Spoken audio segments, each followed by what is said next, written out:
Load ka ng ipis, dali. Ay, ilaw, nakataong pa ako dito eh. Ipis! Ay! Oh, dali, sit down na dun. Ipis! Oh, ayun o, ipis o. Layak! Oh, sit down na.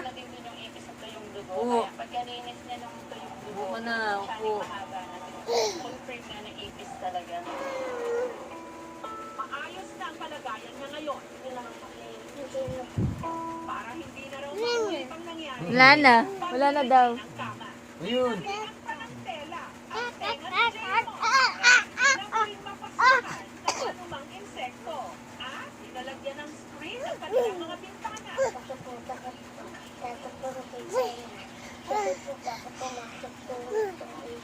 Sa mga ganung kaso na hindi natanggal yung insekto sa tenga, pwede itong mag-cause ng possible infection.